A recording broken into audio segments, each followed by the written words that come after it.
Everybody, Coach, if we can open up with just a statement on today's win.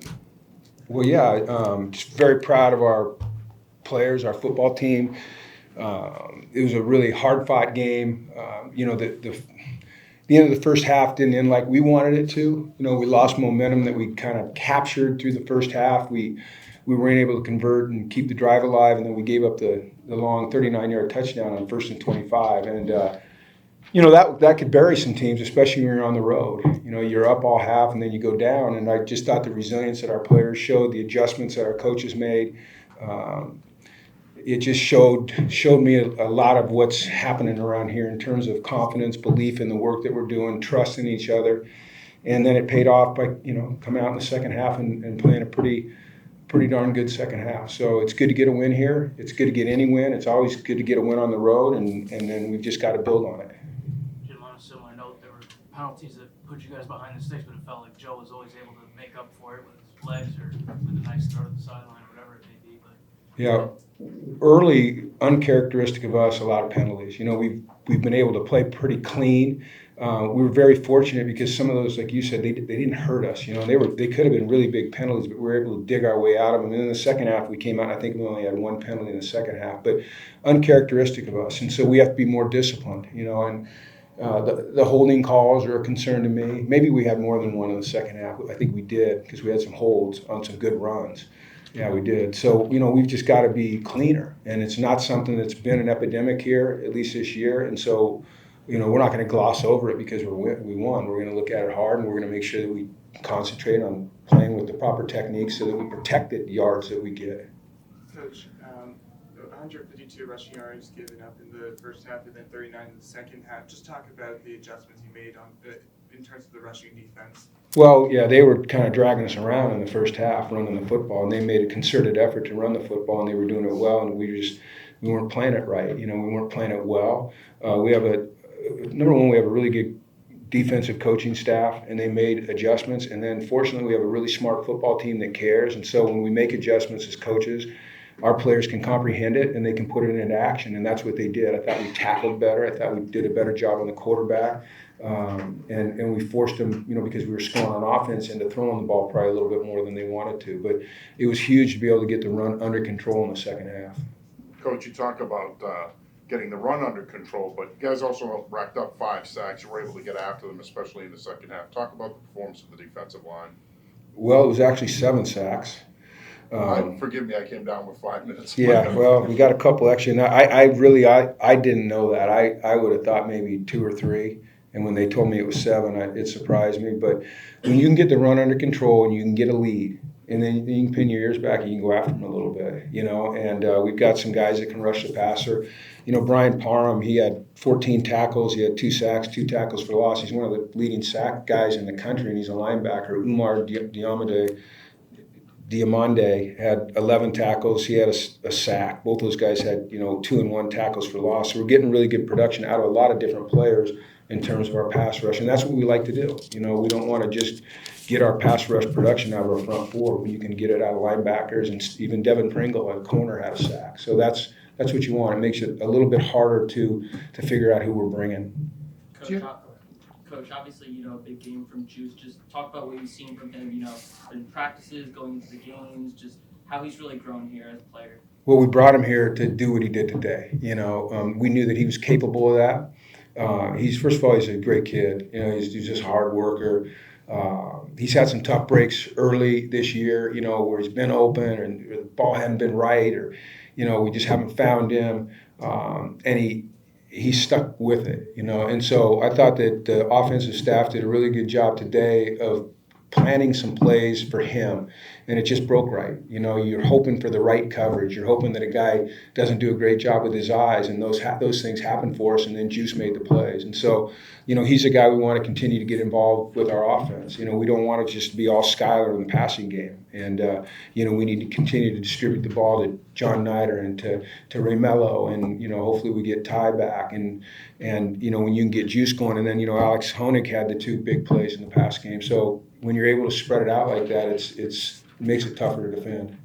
Jim, according to the TV broadcast, UConn leads the country in plays of 25 yards or more on offense. I didn't know that. That's good. Yeah, we like that. That's yeah. We like explosive plays. You know, there's a percentage of that you reach in explosives that lead to more points scored. You know, and when you get those chunks, that's great. And you know, we try to scheme it up as best we can, but it's up to the players to go out and execute, and they've been doing that. You know, and we'll continue to work really hard on that. We're not going to take it for granted, but that's good to know, Joe. Thanks. I did not know that. I didn't know we had 7 sacks. I didn't know that. That's good. Jim, it looked like Cam got beat up pretty early, but he came back and then went out again and came back again. Just what can you say about where he is right now and how he's doing? He's doing fine. Cam is a tough dude, man. You know, you're not going to keep Cam Edwards down. And he's going to take some hits, and he's going to have to come out. And, I mean, shoot, on that one, he said his shoulder popped out, and then when the guy hit him, it popped back in. And he's like, you know, he's telling the trainers, leave me alone, I'm fine. You know, he's just that kind of guy. And I really felt like the 2 runs he had that got us the first down were real momentum runs for us because he's the juice, man. He's the toughness on this football team. And there's a lot of tough guys, don't get me wrong, but when he's rolling, we kind of roll. We kind of feed off of him. And so I felt like that. I think there was 2 plays in a row where we had pretty good runs, and I felt like that got us going. You guys had never beaten BC until you got there, and I went 2 of the last 3. What does that say about where you're going with that? Well, I don't know. I mean, it's just, you know, we're trying to build something special. It's an everyday proposition. You know, we have to attack it every single day.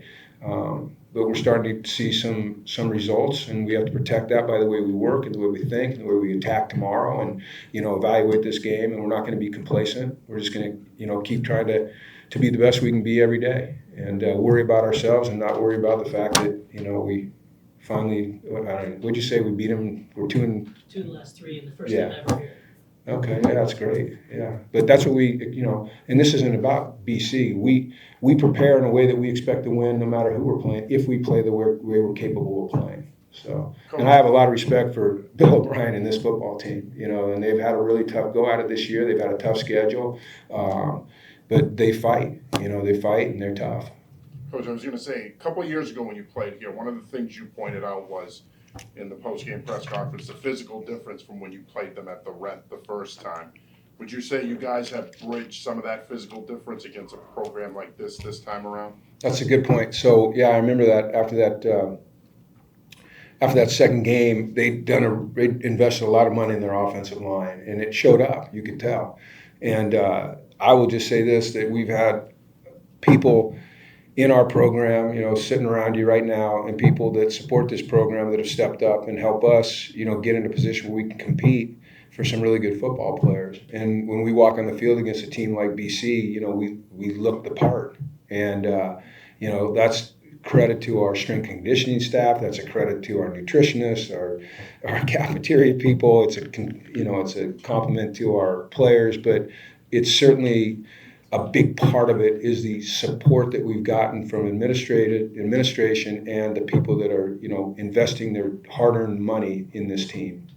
Jim, we're 10 questions in and not one comment about your quarterback. Are we just taking this guy for granted? I hope not, because we shouldn't be. You know, he threw for 362 yards and 4 touchdowns, and that's pretty impressive, 23 of 31, and he ran the ball okay. He had 6 carries for 26 yards.